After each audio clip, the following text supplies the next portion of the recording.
Alrighty, folks, as promised, this is a special edition for the One Rental at a Time school community.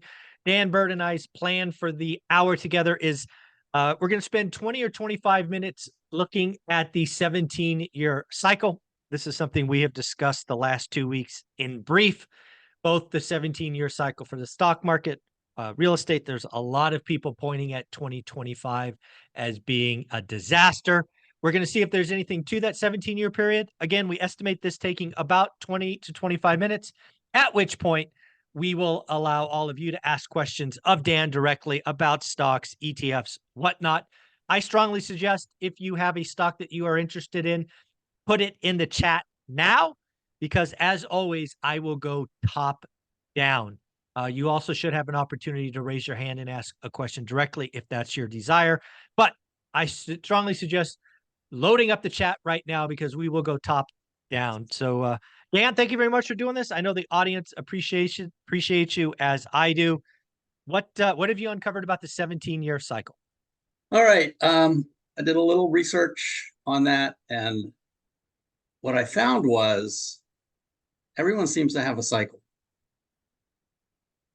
And 17, 17.6, 18, 18.6. There's lots of variations out there. I'll show you a few of them. And we'll do the real estate one right at the very end, the 18, because actually some of the subscribers sent me links. Oh, perfect. Just videos on the real estate 18-year cycle. Awesome. Okay. So in general, the markets like to be symmetrical. And I'll show you going back 100 years, that's pretty much the case. However, having said that, that is a general statement. So, like I have always said, the market can do anything it wants at any time that it wants. So yes, while there are cycles and it is oftentimes symmetrical, that doesn't mean it has to adhere to a specific year, specific date. It could be off by 2 years, one way or the other. Okay. You don't know. But interestingly, there is some evidence that cycles do exist. Okay. So let me show you a couple of things. I actually have a Warren Buffett quote about that too. The legend himself. Yep. Let's see. Let me share my screen. After we do the 17-year cycle, we'll talk about what the market did last week also. Perfect. And, what's coming up. Can you see my screen? I can. Thank you very much. All right. So these are just some slides I put together and various things that I found. This one might look a little familiar because I've showed my own cycle slide, secular bull and bear markets going back 100 years, but this goes back to 1870. Oh, wow. So you can see kind of the cycles, and this is for the stock market, obviously. So, 1910 to 1920, that was World War I. Market was down. Basically from about 1911, 1912, the influenza, the pandemic was 1918. So right at the end of World War I, right in here. But the market really did nothing for this whole period. Yeah. And then more than a decade. Yeah, more than a decade. This is more than a decade. Yeah, this is probably 15 years through this period. Now, there were cyclical bull markets inside of it, and that's often what happens. So right here, 1909 to about 1915, roughly when the World War I started, market went down, it came back up, but it never got back through the highs. So that really is a definition of that period. Right. But there is a cyclical bull market in there, so you could have made money during that period. And then you'll notice where the bottom actually was right about 1920. And even though it didn't exceed these highs over here until about 1925, it was a roaring bull market throughout the 20s. Yeah. And this is the period that I think is most similar to where we are right now, frankly. Interesting. From 2020, this ended in 1929 with the crash. So 2020 until could be 2029. 100 years later. Now that would be symmetrical. That would be symmetrical. And by the way, there is some human psychology around this as well. So I'm not the only one that has recognized that 100-year period. Of course. Everyone else out there knows it too. So it could be a self-fulfilling prophecy in 2029. All right. So then 1929 crash had a big, huge decline, and then a huge rally.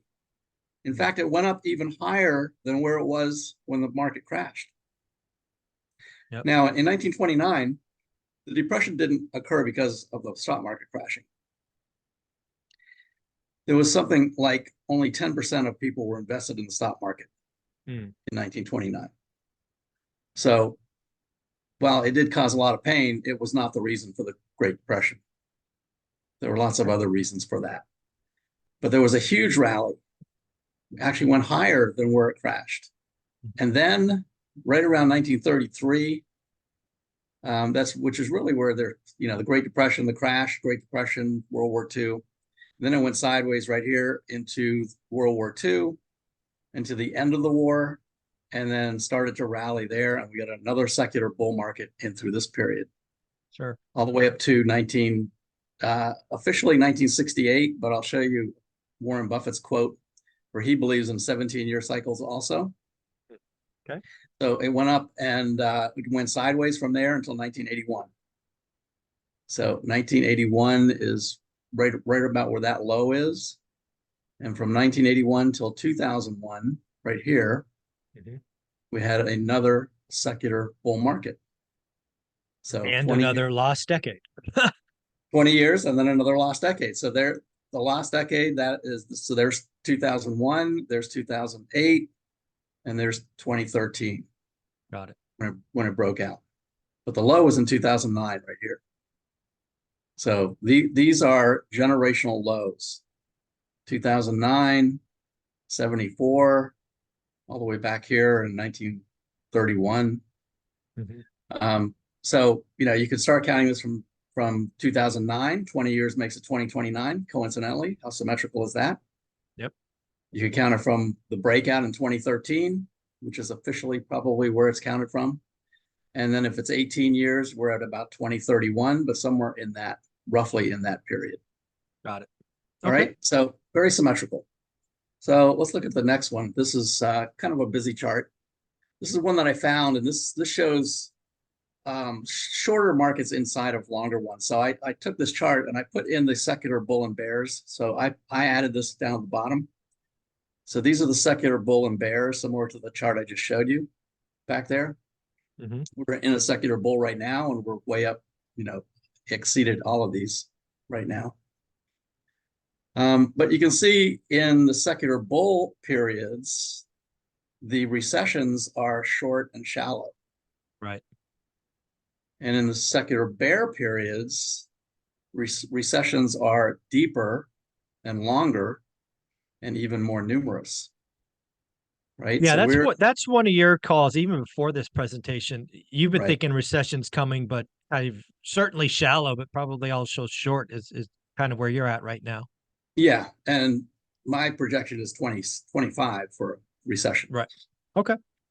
All right. And then all the way back, this is the World War II back here, long recessions here as well. So again, these are symmetrical. They're cyclical. So this one says cyclical bear equals 18.7 months.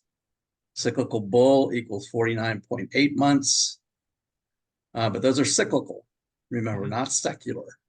Got it. So those are the short-term bulls and bears that are inside of a longer-term secular. And we are in a long-term secular bull market right now. Okay? Here's all the events that occurred. And it's interesting because the title of this article was 122 years of Dow Jones Industrial, mostly bad news. So good news and bad news, the market's going to go up and down through all of it. And these are all the things that happened. Here's 1981, tax cut, Reagan shot, which is right, 1981 is right here. And I try to find it real quick. What happened with the market exactly the day after. Mhm. I couldn't find the exact date or a chart for that exact date. But in general, markets will react initially, and there could be a reaction to what happened with Trump yesterday, although the markets had the whole weekend to think about it. Right. So we'll see, but it could react and it could go down, but it usually does not stay down very long. And You know what I think about the market on Monday, and this is just purely speculating and guessing Sunday. I don't think the market, meaning stocks, kind of reacts given 48 hours. I actually am more interested in gold and the mm, bond market. That's mhm. actually what I'll be looking at Monday morning, right? Is there a race to safety, either in bonds, meaning yields go down, or is there a transition to the physical gold as a fear index? Those are the two I'll be looking at. I don't think the stock market, again, I happily be wrong, but I think it's gold and bonds, which I'll be looking at. Yeah, that's actually a good point. I mean, we'll take a look at that in a second, but yeah, we'll see what happens with that next week. Now, I had mentioned before that the best period for stocks was June 26th to July 12th. July 12th was Friday. The worst period happens starting Monday. Oh, So the market may use this as an excuse to start that bad period. However, okay. and I've been thinking about it over the weekend, and there are a lot of reasons why the market really might keep going higher. Mhm. I mean, temporarily it might affect it next week, but there's lots of reasons why it might just keep going higher. The rate cuts are coming, inflation Yeah, is dude, easing. your call for September, did you see Yeah, it this morning? 96% chance of a September rate cut. That yeah. is astronomical. Well, I have 100%. Yeah, I know you do, and I have zero. So I'm gonna probably be wrong, Yeah, but hey, it's becoming more and more likely. I mean, yeah, I don't I think I would don't think the agree. Fed I don't think the Fed will surprise us, but I mean they have the ammunition to do it in July, but that's July 31st. But I Correct. don't think they will. I mean, they'll get another jobs reading in Hmm. August, Yep. and Yeah, they're gonna just to give Powell his credit, he's been very much a let's communicate, let's not surprise anybody. So there's not right, a July rate cut, but yeah, if you're right, he will make a September rate cut very obvious in the statement right, and the Q&A. right, yes. So for all those reasons, other than the uncertainty with politically what's going on with the conventions coming up, I mean that's a thing that could put a Yeah, wrench in the whole thing. But there's a lot of good catalysts coming for the market too. I like it. So Okay. so we'll see. All right. So anyway, again, this yeah, I highlighted the boxes here of secular bulls in green and secular bears in red, just to highlight where those are. Mhm. Again, um, cycles. So here's Warren Buffett's quote. This is in 1999. Get some historical perspective. Let's look back 34 years. So he's a believer in 17-year cycles, 34-year total cycle. Right. The first 17 years of the period, 64 to 81. Here's what happened. Dow Jones in 64, 874. Dow Jones in 81, 875. Now I'm known as a Ouch. long-term I'm Ouch. a long-term investor and a patient guy, but that is not my idea of a big move. That's not a big move. Wow. And that's 17 years, That's no right? good. Hmm. Now the actual peak was 68. So this is the thing about these 17-year cycles that I want to highlight is that all of these, every single one, stock market and real estate, they Hmm. all come up with these cycles in hindsight, Yeah, of course. right? So it's easy to pick out and even to have recency bias to say, oh, I see the cycle. Yeah, there's 17 years right there. But as I've always said, the market doesn't have to abide by that. So that's Warren Buffett. This is 1999. You know what happened after that. Now, it took 2 more years, Hmm. really, year and a half before the market really started to crash. So you could say the 17-year cycle, 81 plus 17 is 98, right? Yep. And Off by War- 2 or 3 years. Yeah. and Warren was talking about this in 99. So it's off by 2 or 3 years. So you can't take a 17-year cycle and say, I know exactly what year that's going to happen. You don't. Nobody does. You can't say it's going to be 2026. It could be off by 2 years or 3 years, which makes it 2029. Right. You don't know. Here's Kerry Balentherin. I don't know how to pronounce his name, but this is from his book, The 17.6-Year Stock Market Cycle, which I read. Now, interestingly, the book was written in 2014. So I had the advantage of seeing what he was projecting was going to happen and matching that with what actually happened. And he was wrong. He was wrong. All right. So he makes a good case. He puts in mathematics and arithmetic, and he quotes Pythagoras, things like that. And he says, this is the cycle, 17.6. It's not 17, it's 17.6. But based on his cycle, he predicted that the market, in 2014, that the market was going to crash in 2016 and another cycle would start, and it didn't. Yeah, he was off by 5 years. Yeah, he was off. And that's the thing about these cycles. You can't peg them to a specific date. But you can see where he drew the lines. So, I mean, in hindsight, you can go back and do that. So here's another one. It's kind of similar to my secular bull and bear.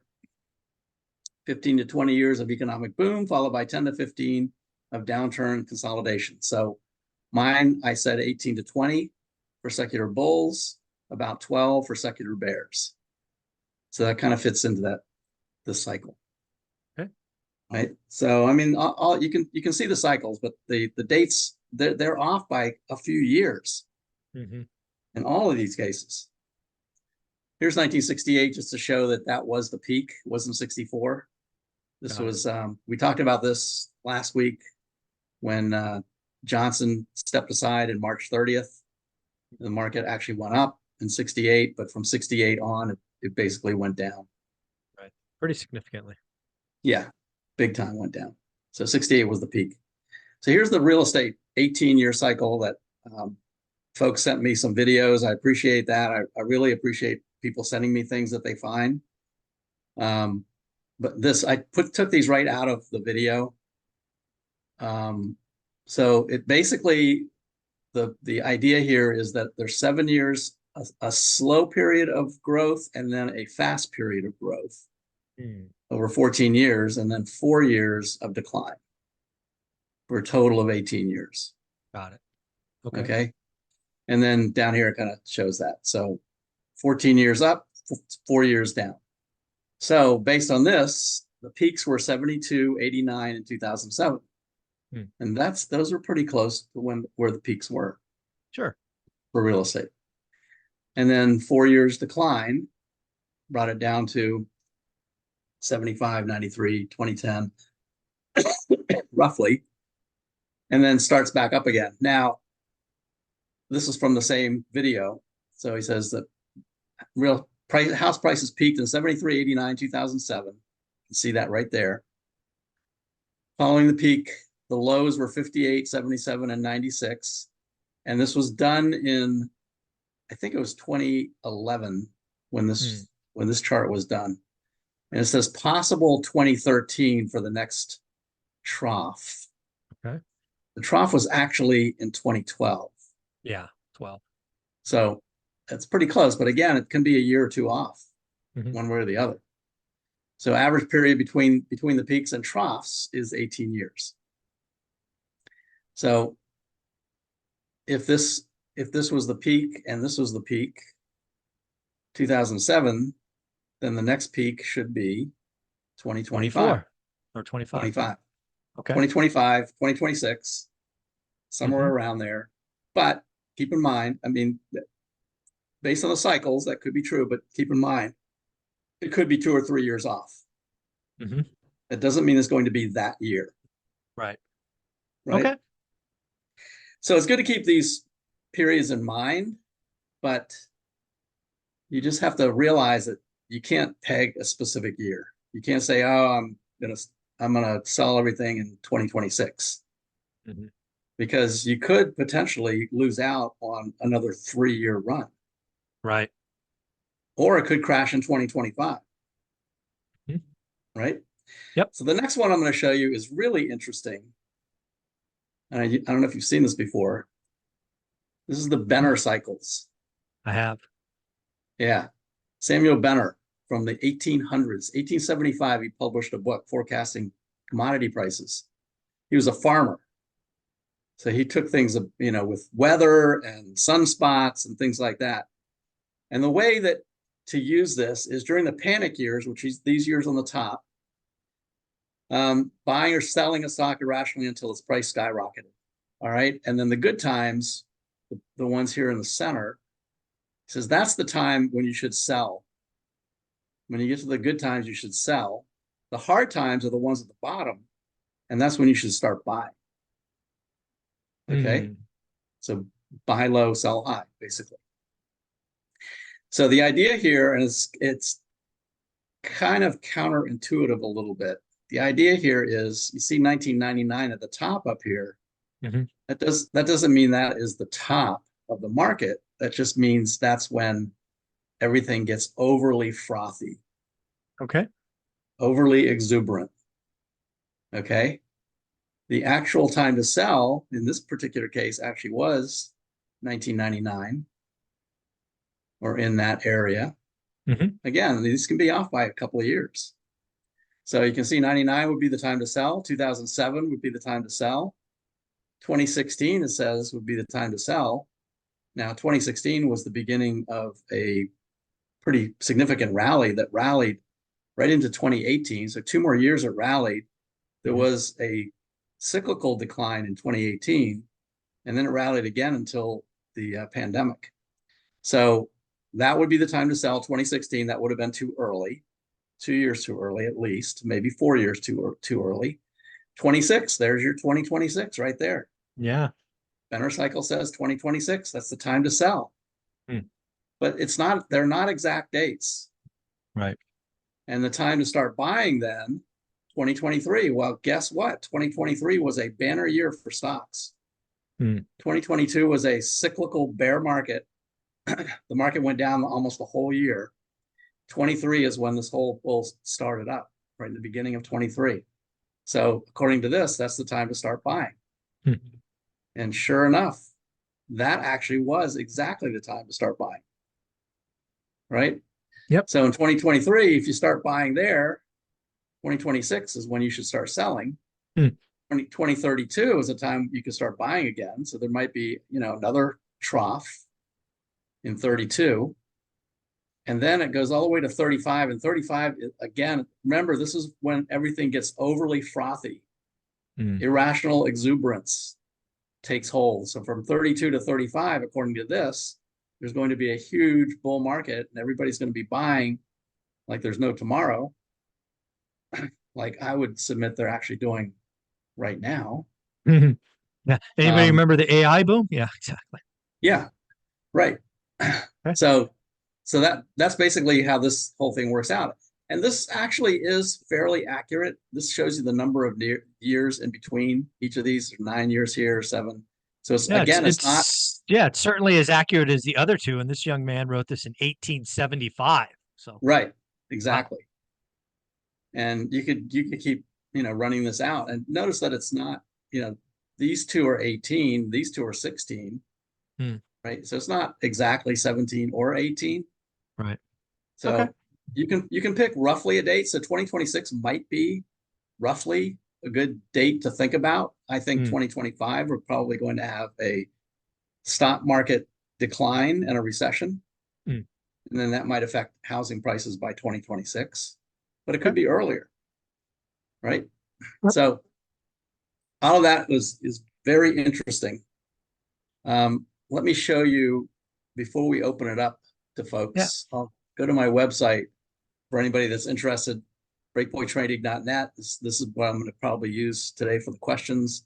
Sure. I have a free newsletter that I do every weekend, and that's right there in that little box right there.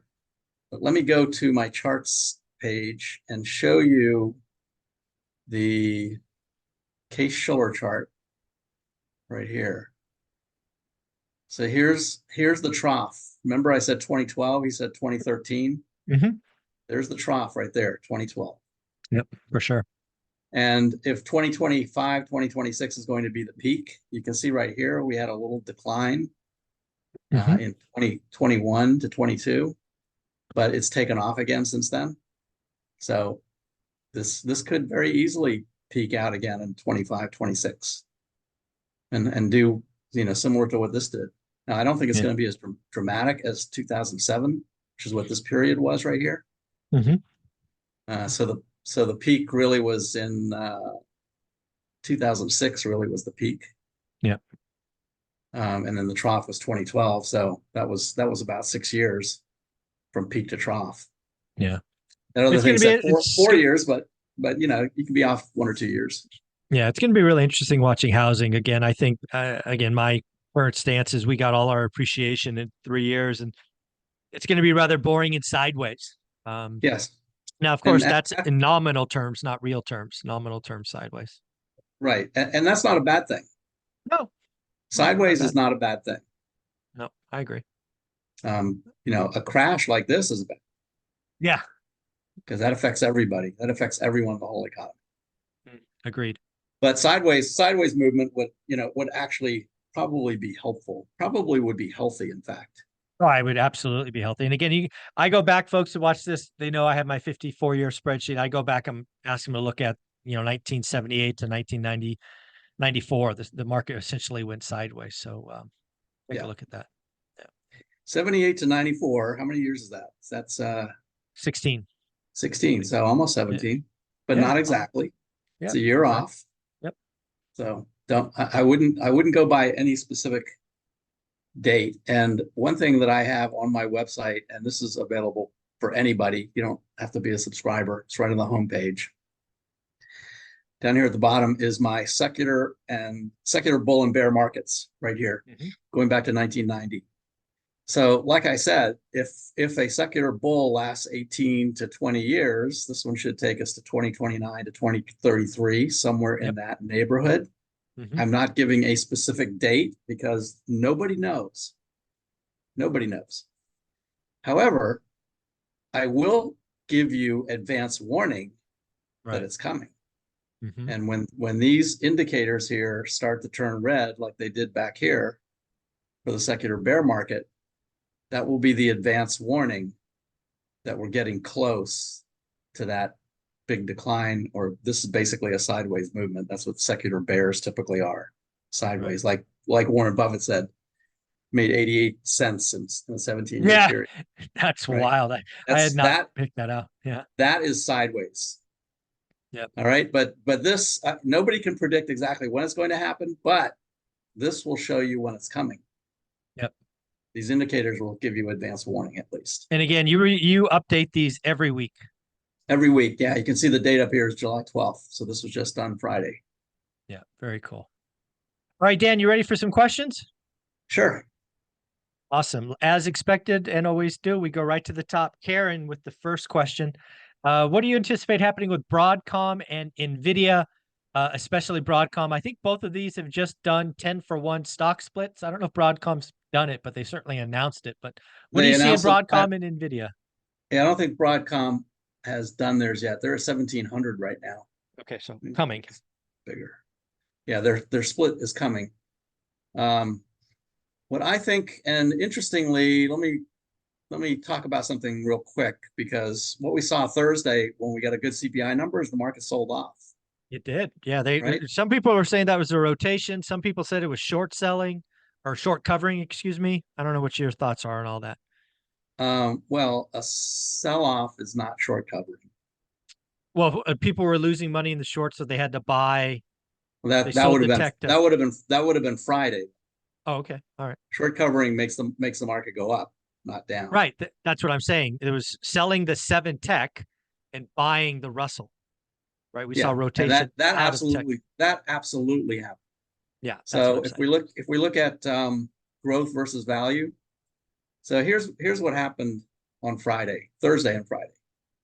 Thursday we got a big sell-off in tech, and Friday we got and the rotation into small caps and Russell 2000. So look at the Russell. This is the gray line right here. Wow, that's vertical. Not only did it go vertical, it broke out of all the previous highs back here. Hmm. So no question, everything rotated into not only the Russell, but a lot of the defensive sectors as well. But the other thing to look at up here, this is a relative chart that shows growth and value. So if this is trending higher, that means growth is outperforming value. If this is trending lower, like it did through this period, that means that value is outperforming growth. And look what happened just the last 2 days last week. Hmm. That big drop right there means that value was far outperforming growth. So the rotation was out of growth and into value. Right. The important thing to understand is that if that is what happens, so here's my 10-minute chart, and these are the aggressive sectors. I'll show you two of these, one with the aggressives and one with the defensive sectors. So you can see the S&P up at the top, and through the whole week right up to CPI, this red line right here is Monday's open. Hmm. And the pink line is the zero line. So above zero is outperformance, below zero is underperformance. But the important thing is Monday's open.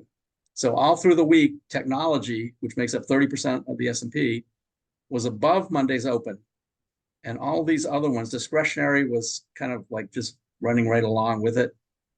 And communication services, which is the other aggressive, that's where the internet stocks are, was just going sideways. But after the CPI number, technology sold off, communication services, internet stocks sold off, discretionary sold off.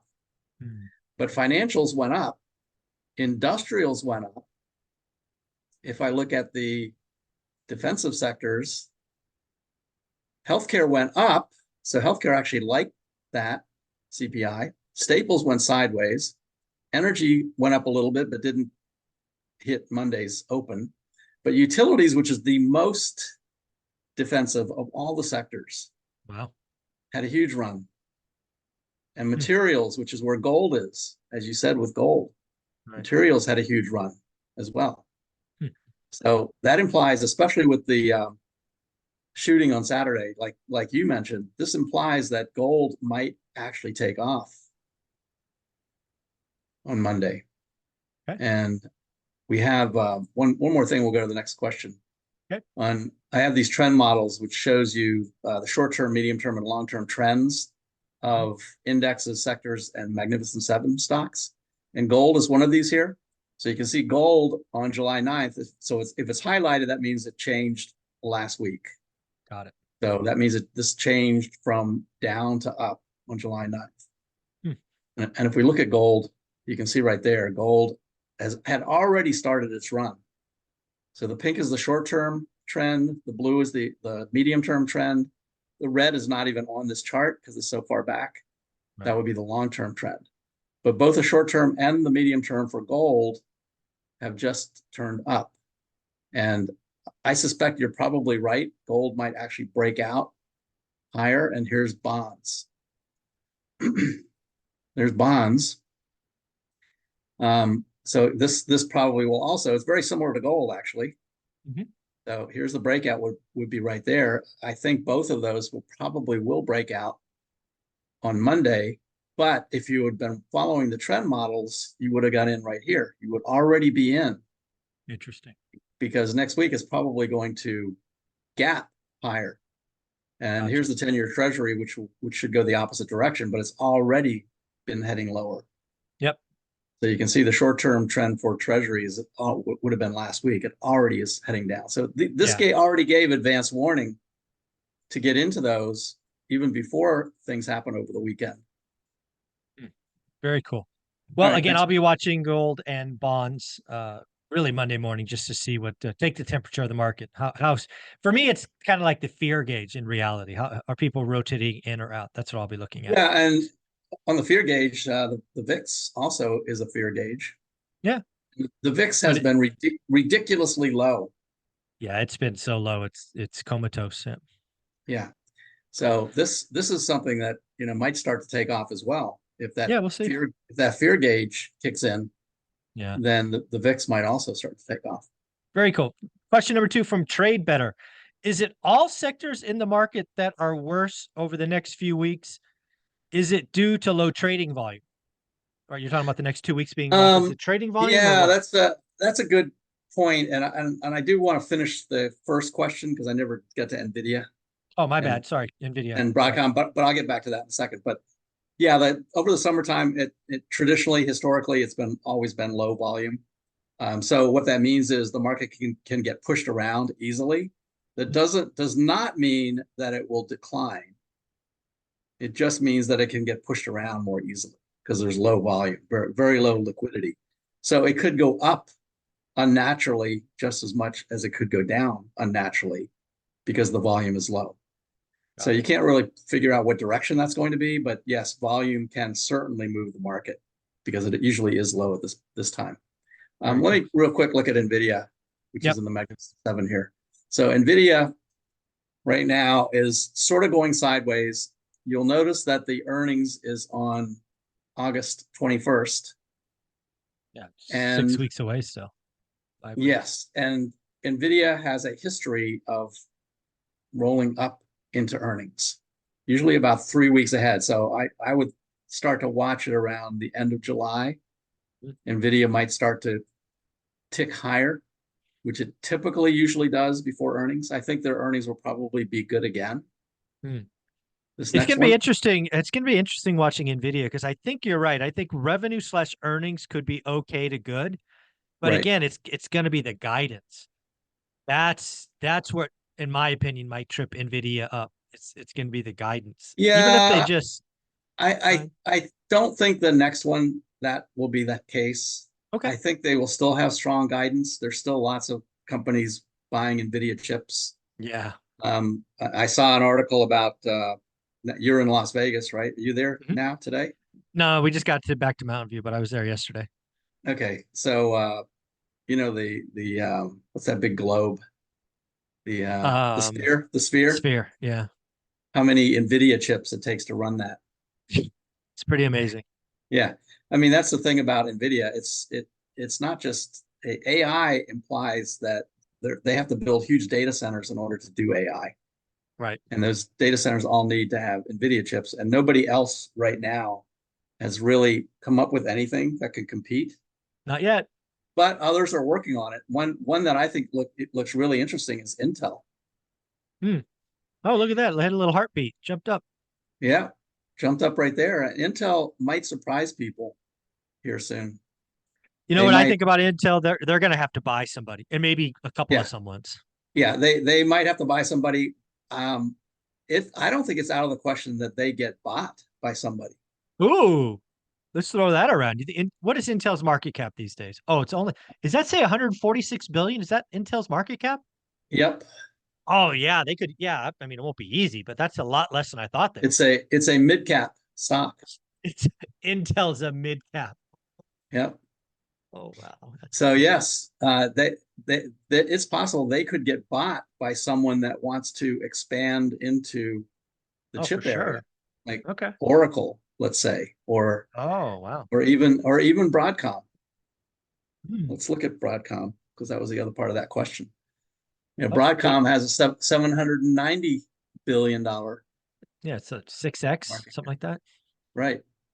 Okay. So, Broadcom is sort of the same. I think Broadcom is probably going to hover around this area, and then the split will happen. And I think it will probably go sideways. I think we'll see what happens over the summer because the summertime is, usually a sideways market typically. Gotcha. Very cool. You ready for the next one? Sure. Let me make sure I do these in order. Again, we don't do financial advice here, but I will read the question and maybe we'll give some principles. This is for Karen. I have a significant amount of money tucked away for a down payment in stocks.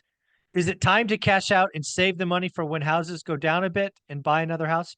So this is a little timing the market-ish.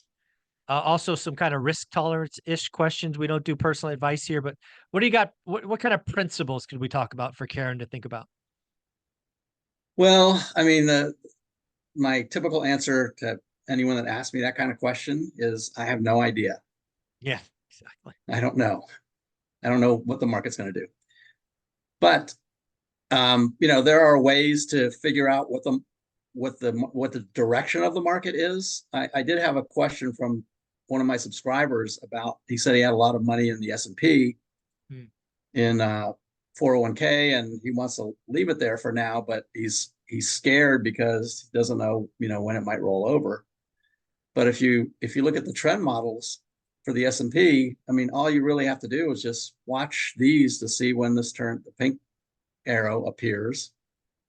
And, if you've been in it for a long time, that doesn't mean that's the time to get out, but it certainly is the time to start being wary. Right.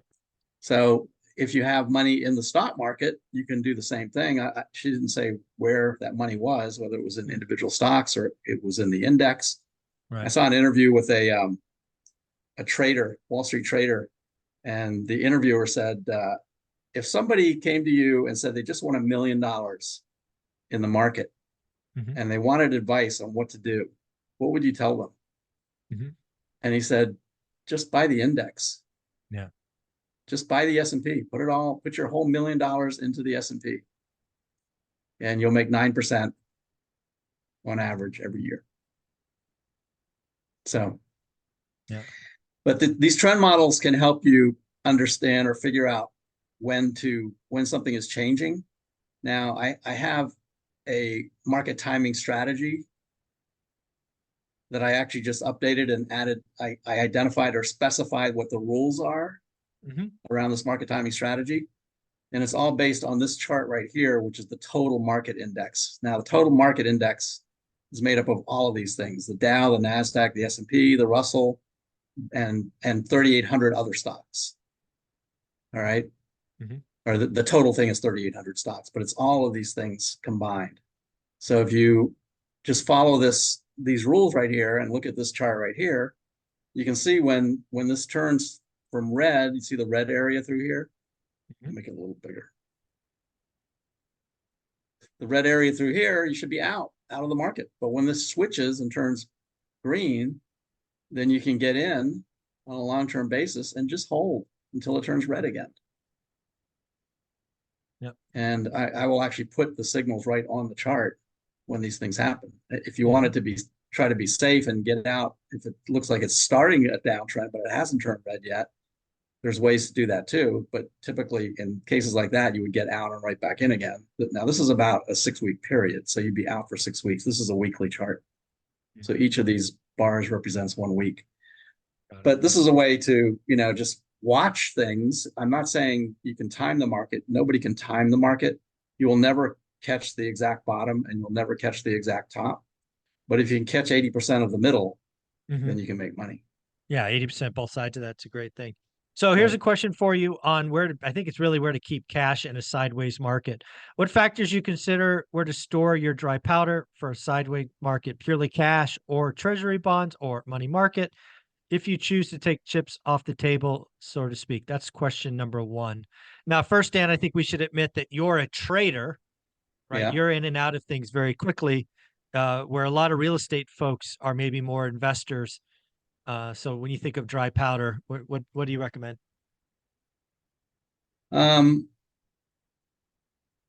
what I do is I do it in my trading account, but when I move to cash, when I sell something, it goes into a money market. Yeah.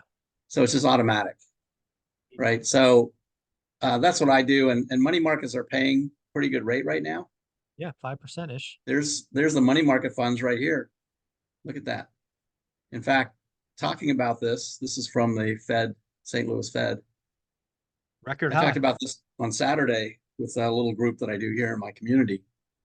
And I said, the amount of money in money markets right now is unbelievable. Yeah, it's wild to think about.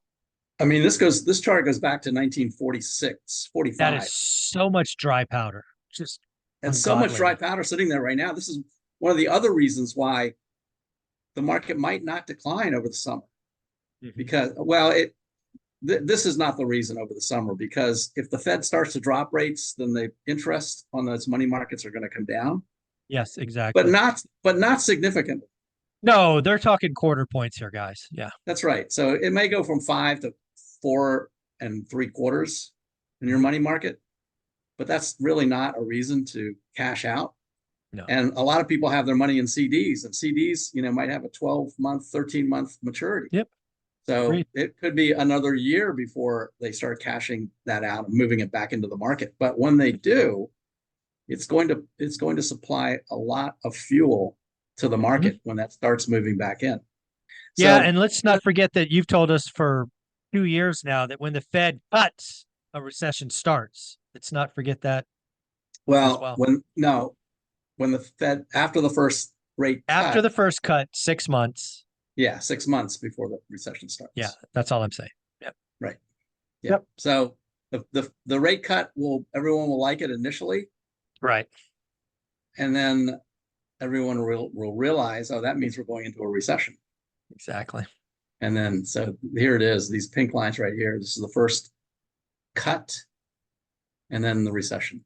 The first cut, recession, first cut, recession. Except for the 90s, they had cuts and there was no recession. But that's because it was a secular bull market. Yep. Okay. All right. Question about Costco. Looking for a good entry point. At least I think that's Costco. COST. Oh, yeah, it is. Okay, let's take a look at Costco. So I did have another question from one of my subscribers, but it was on your channel. He said he was talking about Eli Lilly, so it's kind of a similar question. Okay. So Eli Lilly has done great. Where do I add? Where do I add more? Yeah, this is a long-term hold. This is not a trade. He's looking for a 5 to 10 year hold. Right, long term. So this is again a weekly chart. So what I said when I replied on your channel is wait for a higher low. So let's look at Costco like this. Now Costco has been going up pretty steadily, so it's hard to find a higher low when it just keeps rising like this. When it just follows, this is a 5-day moving average. When it just keeps rising, I mean, you could just go ahead and get in. Now, what I would do, and the other thing about investing is being patient. So you have to be patient too. So what I would have done with Costco is I would have looked at that high right there and probably got in. So Costco came down, it came down. So this is a lower low. Here's a low and here's one that's lower, right? That's a definition of a downtrend. You don't want to be buying when that's happening. But here's a low, and then the next one was a higher low. So this one was higher. So there's a definition of an uptrend. And by the way, this chart format is the same that I use on my trend models. So it's the same pink, blue, and red. So when the pink crosses the blue, that's a short term up. When the blue crosses the red, that's a medium term. So again, you could have just watch those and get in right on those. But once this took off, it just continued higher. So there really wasn't a chance to get in unless you just wanted to buy it and, be careful if it starts to come down. The 21-day is the reversion to the mean. So anytime it comes back down to that, I want to see that it bounces to go back up. But what you can see with Costco right now is that the short term is about ready to cross. This is about to give a short-term down signal. So this would not be the time to take a position in Costco yet. And like I always say, don't buy it just because it hits a particular target. Don't say, well, it's below the 21, so I'm buying it. Or it hits the 50, so I'm buying it. Or it's at 840, so I'm buying it. Well, it's still going down. You got to wait for it to come up. You can't catch the bottom. You're trying to get the 80%, right? So you got to make it prove itself that it's going back up again. So the thing to do is to watch this. Now, this could be an ideal situation where it will create a new higher low. So you've got a low right here. If this comes down and then starts back up again, that's a new higher low. And that would be the point then to get in or to add to a position. Same thing with Lilly. It's actually very similar because Lilly has been really good too. So it looks kind of the same. Look at that. Yeah. But Lilly hasn't come down. I mean, they're at 940, almost 950. This one might be a split candidate at some point. Yeah. So this one hasn't come down yet, but you can see where the entries and exits were over here. So here's the short term right here. Using my same trend model idea, you can put a short term signal right here where the pink crossed the blue, and then the blue cross the red right here, that's a medium-term signal. And you could either, get in on the short term with the understanding that it could chop and come right back down again, which is what it did right here. Or you could watch for the short term and then wait for the medium term and get in on the medium. And after the medium term, it just took off. Right. Okay. Very, very cool. We got a question from Catherine. Are you a fan of ETFs? It looks like her financial analyst suggests 50-50 stocks in ETFs. She's not sure because the fees, and she has more control of individual stocks. Again, not personal financial advice, just a guy's opinion. What are your thoughts on ETFs versus individual stocks? Yeah, that's a really good question, actually. ETFs is a basket of stocks, and there are ETFs out there for everything these days. So in some, there are some fees, but some of the larger ETFs, the fees aren't that bad, really. It's safer because in general, and this is true of the S&P as well, in general, you don't have to worry about earnings. Right. So if you're buying individual stocks, earnings are a binary event. Correct. They could have great earnings, but bad guidance, and the stock craters. Or they could have bad earnings and great guidance, and the stock takes off. So that's the issue with individual stocks, is that when the earnings come up, you can see Eli Lilly earnings is on August 8th. You just don't know what it's going to do. Right. But if you're in an ETF, you don't have to worry about earnings as much. So you're actually then buying a concept or a basket of stocks. You could buy the technology. So these are all the technology, and each one of these are ETFs. Actually, let me do it with the trend model. So these sectors right here, these are ETFs. Technology, all these things right here. So just like I was talking about before, that the rotation was out of the aggressive. The top three up here are the top three aggressive sectors. The next three are the top three defensive sectors. And you can see what happened last week with the defensive sectors. Anything that's highlighted means it's switched from down to up. Yep. Right. So all three of those moved up. So you could use this trend model and just do nothing but buy these ETFs whenever they change. So if we look at the utilities, for instance, which changed on Thursday with the CPI number, there's the short-term up signal right there. If this continues higher, then the blue one will cross the red one, and we'll get a short-term or a medium-term up signal as well. So that's the advantage of using ETFs, and there are ETFs for everything. In fact, it's pretty amazing how many ETFs there are. I follow VectorVest, something I subscribe to. VectorVest has, they say, over 9,000 stocks. But the reason is 9,000. There really aren't 9,000 stocks. There's probably 4,000 stocks. But because VectorVest tracks all of the ETFs as well, you can see there are as many ETFs as there are total stocks out there. Wow. But one of the things that I do, and I've talked about, maybe a bear market next year, cyclical bear next year, and then 2029 or 2030, big decline. So, and I said, learn how to short. When that happens, you can make money when the market's going down. So one thing I put on here is these ETFs. So you can do short ETFs as well. It doesn't have to just be on the long side. So we'll look at gold, since we were talking about gold. And what I did was I put the short ETF and the long ETF side by side. Wow, talk about a mirror. Whew. Look how symmetrical that is. So the short ETF is on the top up here, and the long for gold is on the bottom. So you can see gold has been going up, so you wouldn't want to be buying the short for gold right now. And this may actually just take off next week, so this will go down even more. But when one of these does switch and starts to go down, here's bonds. Same thing. So if one of these starts to go down, you can play it, or the whole market tanks for some reason. In 25 or 29, you can do the Qs. This is for the NASDAQ. So you can see the NASDAQ has just been going up, and the short side has been going down. So you don't want to buy it now. But if the NASDAQ starts to tank and roll over, then you can make money as the market's going down by buying that ETF. Yeah. So there's lots of good strategies around ETFs. Yeah, there are some fees that are involved with them, but it's in some sense, they're actually safer than individual stocks. So it's really a personal preference which way you go. Yeah. The last question we will get into, because we're respectful of time, is do you tend to only use Williams percentage or percent range while evaluating a company? Do you read a company's 10Ks for long-term trends? So is this really a question about trading versus investing? I can honestly admit I don't know what Williams percent range is. Yeah, it's an indicator. I'll show you here. Let's use Apple. So here's the Apple chart. It's been going straight up. I'm going to put the Williams percent range on the chart. I think it's down here. Williams is a trader who has come up with a number of indicators. So you can actually use the Williams percent on the chart.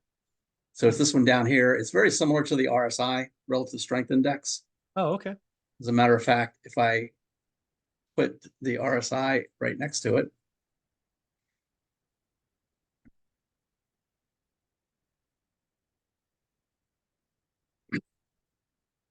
so there's the two of them side by side. Let me put the height a little so it'll be easier to see.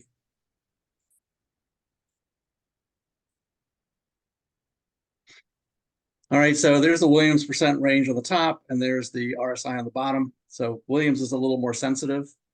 So it will identify when a stock is overbought or oversold. This is really not a fundamental measure. This is a technical measure. So it's kind of a combination in that question. Okay. When he asked if I read the 10K, I never read 10Ks. I never, and sometimes I will buy things I have no idea what the company even does. Yeah, you're a trader. You're a technical trader. Yeah, I'm a trader. I trade based on the technicals. However, I do use VectorVest, and VectorVest is a fundamental platform. And this is where you can get the fundamentals for a company if you want to find it. If I go to Stock Viewer and let's put Apple in here. And it shows you right here, the relative value is below 1. If it's below 1, that's not good. If it's above 1, it's very good. So relative timing, which means the short-term trend, relative safety of the stock, and all of these things will help you with the fundamentals. Yeah. And so again, you're not doing Warren Buffett reading stacks and stacks of 10Qs. No. I don't have time for that. And there's no reason for that in the 21st century. There's absolutely no reason you should have to do that. I mean, some people like doing it, which is fine, but there's no reason why you need to do that anymore in the 21st century. So this shows you the value. So hold on. Let me push back on that. Why do you say that? Is that because you think imperfect information is in the stocks, or why do you say it's not relevant to read the 10Qs? Just from a purely technical perspective. Okay, on a technical side, yeah, I get it. On a purely technical perspective, and even if you look at fundamentals and you look at PE ratio, if you think about PE is a combination of technicals and fundamentals. Yeah, price to earnings. P stands for price, that's technicals. The E stands for earnings, that's fundamentals. It's a combination of the two. But the thing is, what this platform does is it does all the work for me. That's what I mean by the 21st century. We don't have to read through that anymore. So right here, value is computed from forecasted earnings per share, forecasted earnings growth, profitability, interest, and inflation rates. That gives you the value of the stock.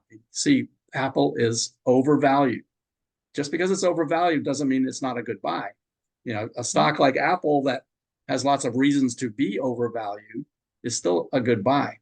Relative value shows you computed from analysis of projected price appreciation 3 years out, AAA corporate bonds, rates, and risk. So it combines all of these things for me. I don't have to do it. Here's debt to equity ratio, sales volume, business longevity, price volatility, and other factors. I don't have to read 10Ks anymore. Nobody really does, unless you like doing it. From a technical perspective. Now, this is fundamentals. This is not a technical perspective. These are fundamentals. All of the things I'm reading up here are fundamentals. Debt to equity, sales volume, financial performance. These are all fundamental components. The guy that created VectorVest was an engineer, and he realized that he could identify all the numbers that are in 10Ks. Got it. And put all of those numbers into a platform that consolidates it all for you and identifies whether it's good or bad. Okay. You don't need to read 10Ks anymore unless you like doing it. All right. Very cool. Dan, do me a favor, show your website one more time. We are at actually over the hour. What is your website in case somebody wanted to Sure. look you up? And by the way, what we're doing right now, I love doing this. I love answering questions like this. And I do it, some of my subscribers send me emails and ask questions like this. And I will respond and show them charts and teach them. But every month I do on breakpointtrading.net. Every month I do a webinar with subscribers, and it's an open forum, just like what we're doing right now. It lets them ask me questions. I'll go through some initial information, but it's really just an open forum. And see what happened last weekend when I did it. 4 hours. 4 hours. 4 hours. Somebody had to remind me that we've been on for 4 hours. And maybe it's time to take a break. Yeah, that's awesome. Well, Dan, you are a go-giver. You've been my friend for multiple decades. Now you're helping everybody, so I appreciate you. Breakpointtrading.net. Talk to you next week. All right. Thanks, Mike. Later. Take care.